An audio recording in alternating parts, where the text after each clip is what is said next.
saudara kita yang ada di Palestina ini menjadi sedikit argumentasi di hadapan Allah Jalla Jalaluh bahwa kita umat Islam yang ada di Sumedang ini peduli dengan mereka. Rasulullah sallallahu alaihi wasallam bersabda, al-muslimu akhul muslim, bahwa kaum muslimin satu dengan yang lainnya itu saling bersaudara. Bahkan dalam hadis yang lain disebutkan, bila kaum muslimin itu kal jasadil wahid, bagaikan satu tubuh. Bila ada satu tubuh yang sakit, maka yang lainnya pun ikut merasakan sakitnya. Bila ada ujung kaki kita terkena duri, maka seluruh badan kita ikut sakit merasakan tertusuk duri. Demikian juga dengan saudara kita Muslim Palestina. Mereka dijajah, mereka dirampas hak-haknya oleh laknatullah Yahudi.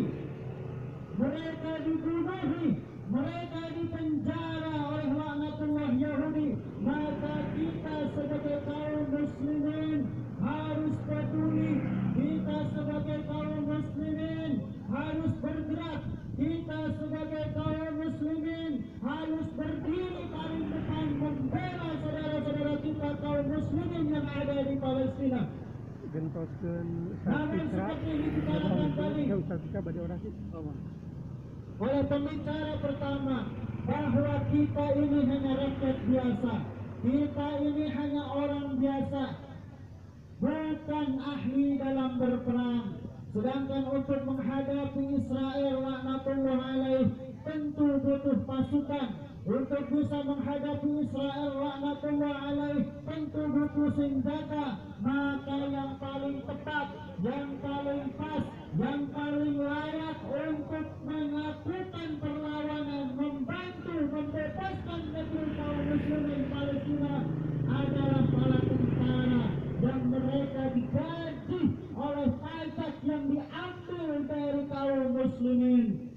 Demikian juga anggota dewan ini harus mendesak pemerintah agar mau mengirimkan pasukannya membantu kaum muslimin yang di Palestina, karena anggota dewan, pemerintah semuanya digaji dari uang pajak yang diambil dari rakyat. Betul?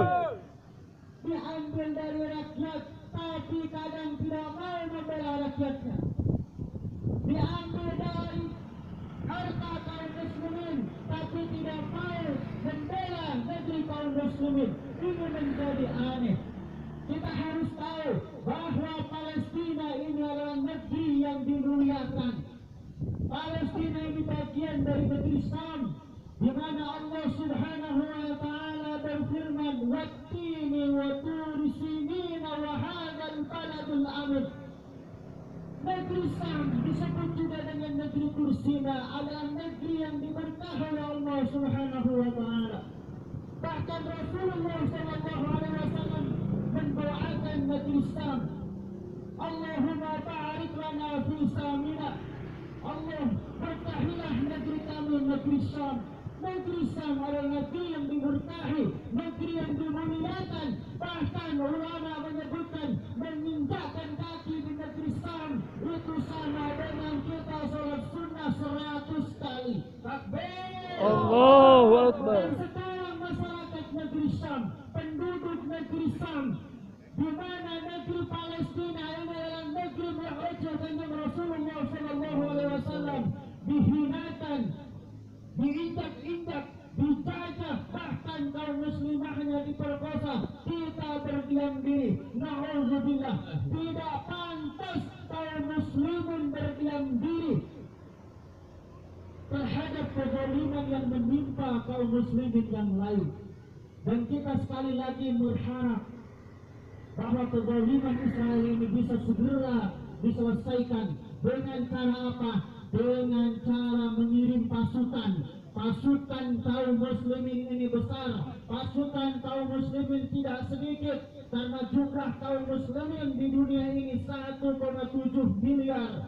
Bila seandainya yang 1,7 miliar ini mengencingi Israel, pasti Israel itu tenggelam. Tidak perlu senjata, Pak. Dikencingi saja tenggelam Israel itu. Tapi siapa yang bisa mengomando orang untuk bisa kencing Israel? Siapa yang bisa mengomando orang untuk bisa melawan Israel?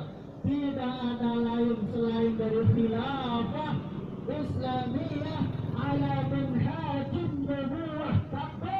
Allahu Akbar. Karena khilafah itu adalah junnah pelindung kaum muslimin.